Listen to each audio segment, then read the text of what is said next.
Buenas noches. A partir de hoy, este programa tiene un nuevo horario, 9 a 9:30 los martes.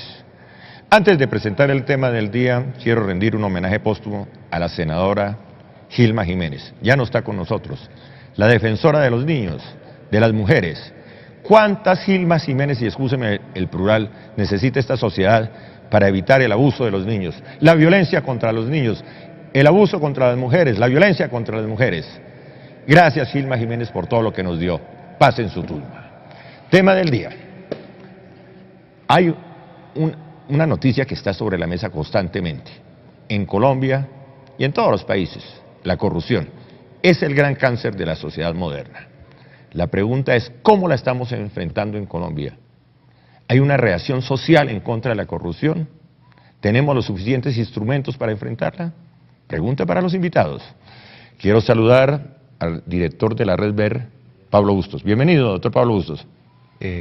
Adolfo, es un enorme placer volverme a encontrar con usted frente a esta nueva y grata audiencia de Teleamiga y sobre todo para tocar un tema que hemos venido recurrentemente tratando, como es el tema de la corrupción en Colombia, sus alternativas, sus desafíos y el lugar puntual que en ella sitúa la participación ciudadana y las veedurías en concreto. Gracias, doctor Pablo Bustos.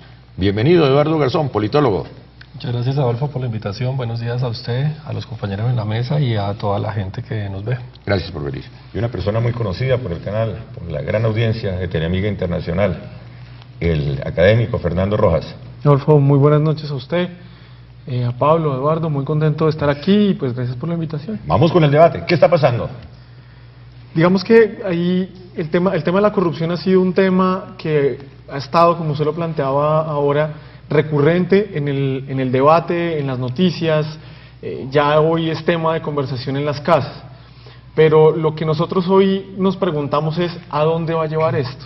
Porque lo que no vemos concretamente es consecuencias, dónde termina, quiénes responden, dónde está la plata, qué pasa con esa plata. Y en ese punto es donde yo creo que se está dando un divorcio entre lo que la gente espera que pase, lo que está pasando y por un camino donde a través de la impunidad, pues los que son amigos de lo ajeno, que son nuestros recursos, los recursos públicos, pues siguen campantes, orondos y florondos. ¿Qué dice una persona que ha luchado contra ese flagelo, el doctor Pablo Bustos, de la Red de Veedurías? La lucha contra la corrupción en Colombia se asemeja cada vez más a los perfiles internacionales. La saturación que presenta en particular el mundo y particularmente Suramérica e Iberoamérica, la crisis española, la metástasis brasilera, no dejan de notar menos que la preocupación venezolana o el clamor colombiano por encontrarle una solución a este problema inveterado. Sin embargo, se advierten además con la problemática, digamos, movilizaciones o expresiones históricamente diferenciadas frente al fenómeno de la corrupción y su confrontación. La participación ciudadana empieza a marcar un hito histórico que en nuestro Colombia querido no es ajeno, Adolfo. Como usted notará y lo hemos ventilado en distintos programas, ese creciente descontento cívico está convirtiéndose en una estela de descontento y más bien de insatisfacción activa con resultados muy puntuales. Lo que ha pasado en los últimos 6 meses muestra que ya estamos en la alborada de una primavera criolla.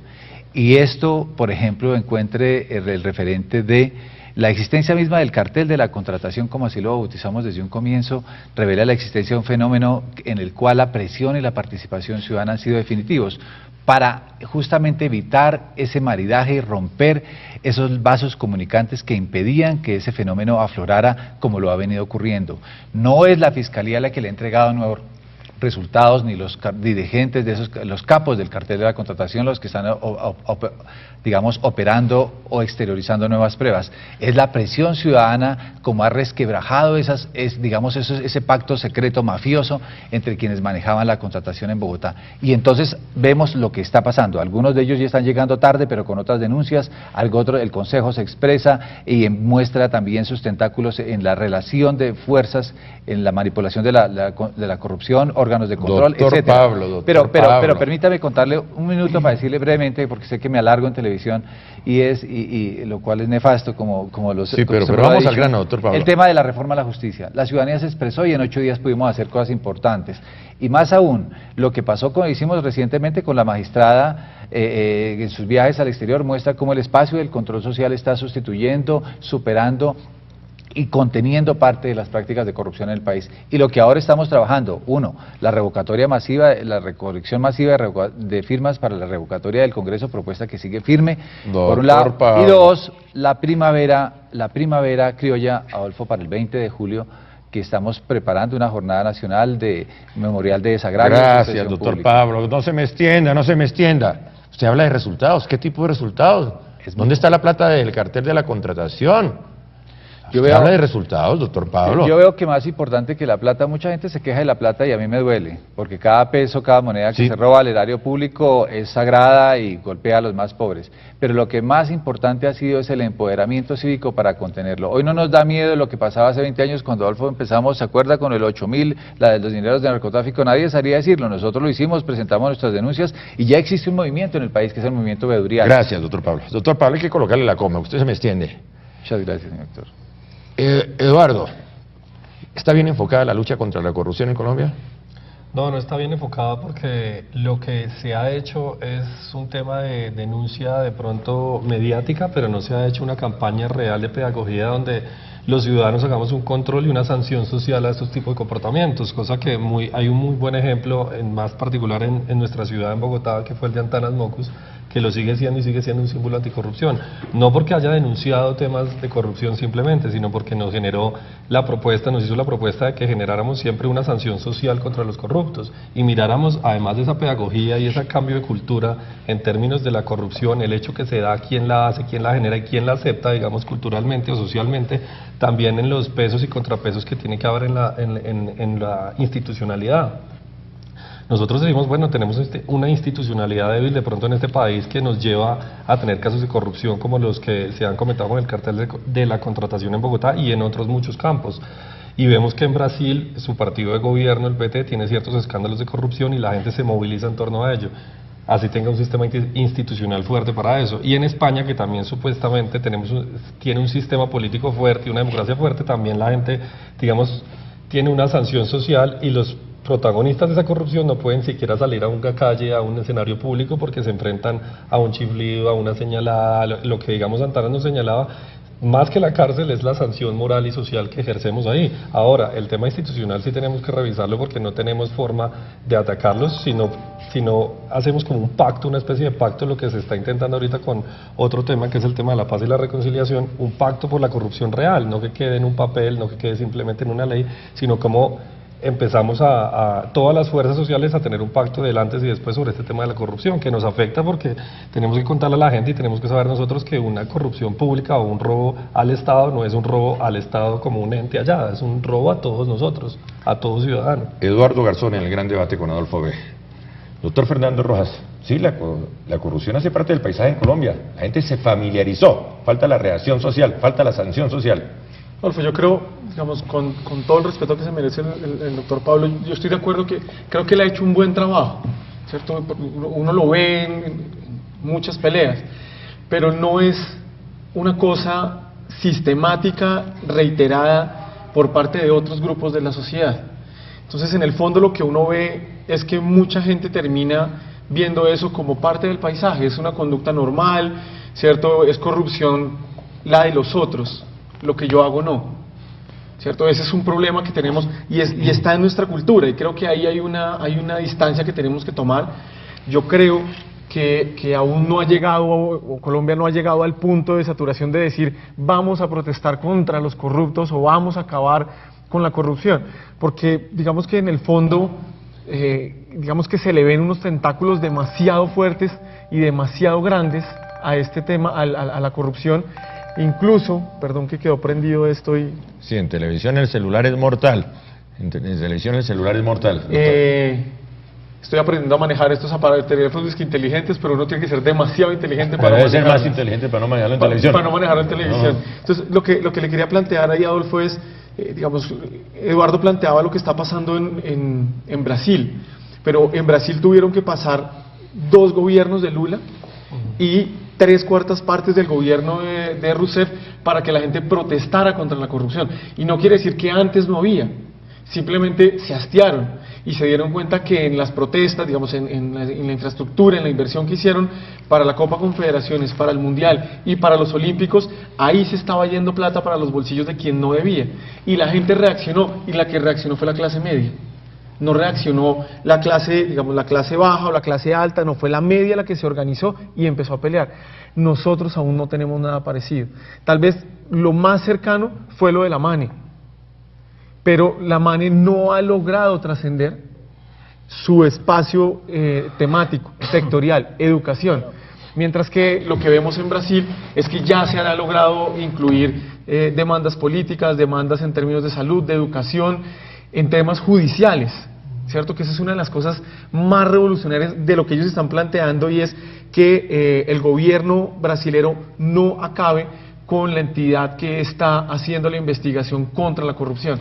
Ese es el gran tema, por encima del narcotráfico, de la guerrilla, el gran tema es la corrupción. ¿Cuándo se lleva la corrupción anualmente en Colombia? Cerca de 10 billones de pesos. Ese es el gran tema, ese es el gran tema. Pero es el costo económico, pero el costo moral, el costo social y el costo político supera con creces esa suma. Lo que quiero señalar con esto, Adolfo, es que silenciosamente el país está cambiando de una manera vertiginosa. Y claro, desde el centro del país es difícil advertir lo que es la capacidad de movilización que se está dando en las regiones. Yo vengo de recorrerme el país con el tema anticorrupción y veo que hay gentes dando batallas ingentes. Por ejemplo, las veo en Cartagena, las veo en Armenia, vengo de la costa, vengo de Medellín, vengo del sur del país, vengo de Cali. Hemos recorrido el país y lo que creemos no es que no haya habido un movimiento ciudadano ni lo exista un movimiento anticorrupción. Lo que pasa es que la forma de articular cuando se compara con los referentes brasileros, se recompara con los referentes de la primavera europea, pues obviamente nos encontramos con algo distinto. Pero acá en Colombia, por ejemplo, donde hay tantos mecanismos anticorrupción, ¿cómo se explica que desde a partir de la Constitución del 91 la ciudadanía se haya organizado, a pesar de toda esa institucionalidad anticorrupción, en un movimiento propio anticorrupción que se llama Veedurías Ciudadanas, Control Social? Ese aparato ha funcionado, ha producido más sanciones que en toda la historia del país, lo ha hecho de una manera sistemática a pesar de la cooptación de los órganos de control y de sanción.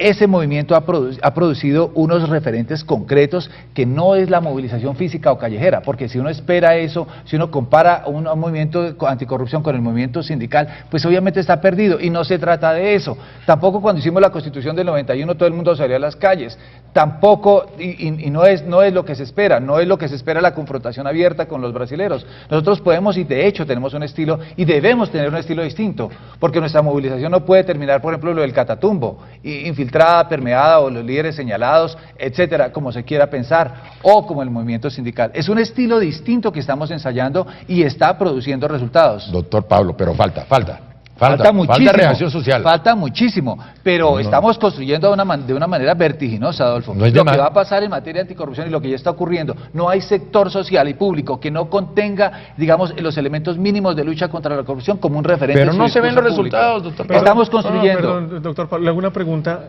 Digamos, yo entiendo eso, es que, digamos, el punto no está en el papel que están jugando ustedes, pero si uno mira, digamos, si hubiese una sanción social contra la corrupción, con toda seguridad, la cantidad de políticos señalados como corruptos, pues no estarían hoy ejerciendo.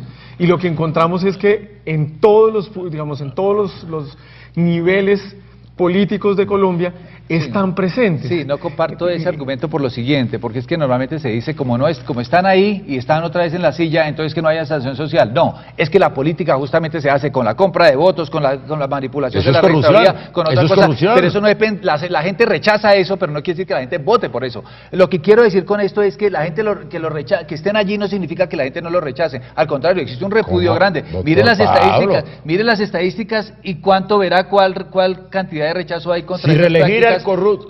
No, es que si reelegir al corrupto no es corrupción. Sí, pero tú y yo no elegimos el corrupto, lo elige la misma maquinaria corrupta que se diseña para que ese... Vamos, un segundo, vamos a un corte comercial y ya regresamos.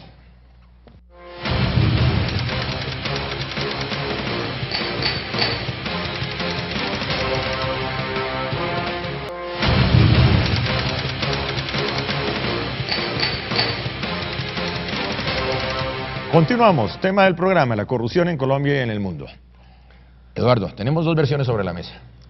No, yo lo que creo es que sí yo estoy de acuerdo con el doctor Pablo también en que, digamos, hay que movilizar a la gente y cómo mirar cómo se moviliza la gente para ejercer un tipo de sanción social. Lo que pasa es que yo creo que en este país tenemos un problema con los movimientos sociales, lo señalaba Fernando también hace un momento, y es que nuestros movimientos se movilizan, digamos, por términos puntuales y muy reivindicativos. La MANE por el tema puntual de una ley, el tema sindical por unas cosas puntuales de algunos hechos, pero no nos movilizamos por algo que nos genere solidaridad a todos, como sucedió en Brasil, que el alza de un autobús fue lo que hizo que todos se solidarizaran y pusieran de frente el tema de corrupción que siempre estuvo ahí. Entonces, hay un tema así de todos modos muy complicado, y es que, y en eso sí me diferencio un poco, y es que la maquinaria igual, no, de pronto nosotros mismos los que hablamos de esto y opinamos más, no elegimos eso porque tenemos la información, pero el ciudadano termina eligiéndolo por mal informado, por ignorancia, o porque un avivato de pronto llegue y dice vamos a combatir perfectamente la corrupción, y se hace la conexión y se cree en eso, y simplemente es una frase o un discurso para quedar bien, porque pactos por la anticorrupción hemos hecho muchos en este país. Pero no es excusa. Ahora, no es excusa. Claro, ¿cómo logramos que esto realmente se traduzca en que la gente tenga confianza en sus instituciones y no robe el funcionario, el político, el gobernante? Adolfo, digamos, yo le agregaría una cosa, y es que, digamos, la lucha contra la corrupción no puede significar parálisis. Entonces, digamos que eso es una cosa que la corrupción se ha vuelto como un caballito de batalla de pelea de mucha gente, y es importante, pero al mismo tiempo, digamos que eso ha dominado la agenda y se han perdido de vista unas discusiones de fondo que son necesarias. Por ejemplo. No, digamos, el tema de la calidad en la educación. No, pero es que se roban la plata de los cupos. Sí, pero digamos que toda la vida se lo han robado. Entonces lo que necesitamos es, digamos, ese era un ejemplo muy interesante una explicación que tenía Sergio Fajardo, ahora que estábamos hablando en la pausa, y era que para él, digamos, había que llevar al mismo tiempo la lucha contra la violencia y las oportunidades. En este caso la lucha contra la corrupción debe ir de la mano con la buena ejecución, porque en la medida en que la gente no confía en el sistema, digamos, se tiene que recuperar la confianza, pero se tienen que hacer las obras que la gente necesita. Si no, nunca vamos a salir digamos, estamos, ¿cómo se diría? Es una serpiente que para vivir se come la cola, y no vamos a avanzar. Entonces, ahí hay que tomar una distancia también para decir, listo, las instituciones que van detrás de los implicados en corrupción, que vayan con toda, pero al mismo tiempo yo como gobierno tengo que encargarme de responder por las necesidades para las cuales me eligieron, y no quedarme, digamos, enroscado en un círculo perverso que no nos deja avanzar. Vías de mala calidad, la gente se sigue muriendo en la puerta de los hospitales. Eso es corrupción. Claro. Eso es corrupción. De acuerdo. Eso es corrupción. Pero hay un tema algo que es recurrente en nosotros, y es el caso Bogotá. El caso Bogotá tuvo unos años en los 80 donde la gente no confiaba en su sistema, no confiaba en sus políticos y consideraba que la robaban, como decía, que no robe otro, que no robe cualquiera, digamos, es lo que uno escuchaba así se fuera hablando con un taxista. Después vinieron unos gobiernos que suena un poco al lugar común, porque siempre el análisis de Bogotá se hace sobre eso, pero donde se trataba de lo que decía ahorita hace un momento Fernando, donde elegían al gobernante por una cosa, ese gobernante hacía para lo que lo eligieron, mostraba sus logros, su plan de desarrollo, y después seguía. El tema de corrupción, digamos, la gente empezó a decir, si lo elegimos y cumple, no estaba en la agenda el tema de corrupción. De repente se da cuenta la gente o la ciudadanía que hay un tema de corrupción muy grave por un tema de unos contratistas, de un gobernante y unos asuntos ahí, entonces el tema vuelve y aparece, y dicen no confiamos ya, porque se llegó en esta ciudad a incluso a pagar más de los impuestos que eran porque se confiaba en el sistema, digamos, en Bogotá específicamente, no estoy hablando de los demás casos de corrupción en este país. Eso que vuelve y aparece hay que colocarlo entre comillas, porque la corrupción es el común denominador de la historia colombiana. Y la otra de la disculpe, y la otra de la mano de la corrupción, que la otra es la impunidad, la captura de los órganos de control. Es decir, a mí me parece que tratar de excusar la gestión en función de los resultados anticorrupción me parece que es como un poco mezclar el agua y el aceite. Indudablemente los órganos de control y de justicia deben darle cuenta al país por los altos niveles de impunidad, pero usted no encuentra más que campañas para que la gente denuncie cuando en realidad se acusa inclusive una gran congestión judicial y en los órganos de control. Pero la gente no denuncia. Alta impunidad, hay mucha denuncia pero hay pocos resultados. Es decir, los órganos de control y la justicia no da cuenta de los niveles de corrupción que la gente le está aportando. Es que, Adolfo, hace 20 días hicimos una serenata del procurador con la gente del Tolima, que vino expresamente a mostrar cómo tenía arrumes de denuncias, de quejas, con pruebas y documentadas y ningún resultado de concreto. Y eso es una muestra pequeña de lo que ocurre en el país. Hay impunidad. Lo que ocurrió con el cartel de la contratación en Bogotá o está ocurriendo no son pruebas nuevas, en realidad la mayoría dentro del acervo probatorio que contaba la Fiscalía o las autoridades judiciales, perdón. Entonces, en últimas, es un ejercicio que debe hacerse y que no se ha hecho cabalmente, porque además estos órganos están altamente permeados y politizados. Los órganos de control son designados en lo distrital o en lo nacional por quien es vigilado. Entonces es un control de sastrería. Le hacen a medida de quien quiere ser vigilado las normas, designan sus funcionarios y lo copan con cuotas burocráticas que entrecruzan favores, designaciones, prebendas y sobre todo que en últimas capturan el control de la decisión. La respuesta es: no hay salida.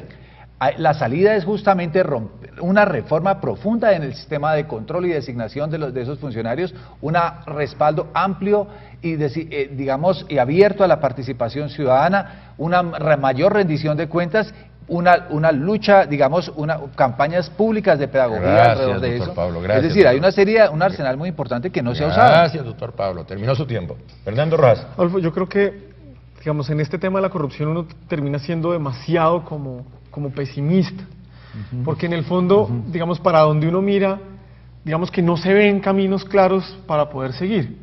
Entonces uno ve que esto ya no es un problema de estrato, ya no es un problema de clase social, ya no es un problema de profesión, ya no es un problema de sector. No es ese sector, la empresa privada está también en todas partes, en todas partes.